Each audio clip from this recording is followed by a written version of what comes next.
Okay guys, hari ni KNCDT nak test motor LC V1 KNCDT ni pakai handle RZ. Okay, jadi handle tu KNCDT custom untuk bagi aerodinamik dia sedap lah. Waktu kita tunduk memang sedap piau punya, memang selesa habis lah. Tapi memang sesuai untuk main jauh lah.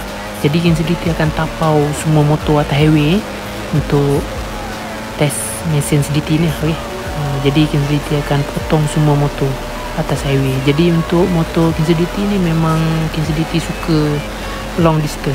Memang KNCDT buat motor untuk jalan jauh. Okay, lock throttle straight 30 km ke atas pun tiada masalah setakat ni. Okay, untuk dapatkan kelajuan yang tahan dan laju perlu masa lah. Okay, perlu banyak masa pengorbanan. Okay, dari segi wang ringgit. Okay, jadi untuk dapatkan mesin yang perfect lah. Jadi untuk mesin KNCDT ni memang dah berpuluh kali lah memang kita pepah atas highway tu lock throttle straight tanpa masalah. Jadi kawan-kawan boleh tengok video ni sampai habis. Yang paling penting kawan-kawan kena pakai helmet lah. Okay, pakai helmet, lepas tu pakai sarung tangan.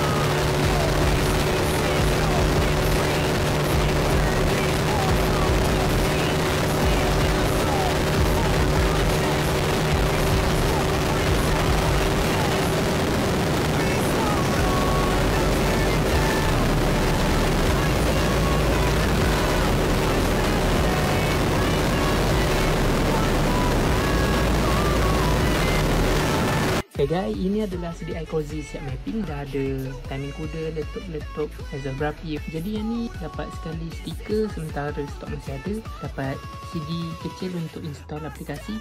Dapat butang mod untuk tukar-tukar mod.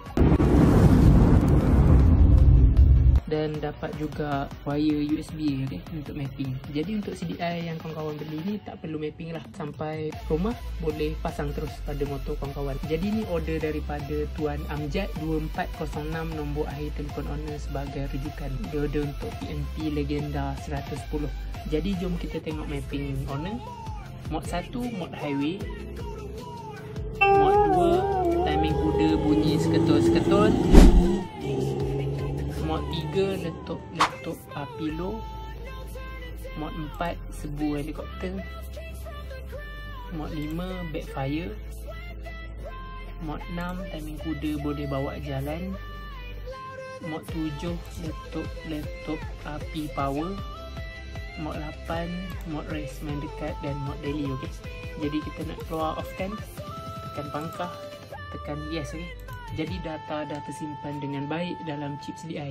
Jika kawan-kawan berminat untuk order CDI siap mapping, boleh WhatsApp nombor KNCDT di bawah. Terima kasih support.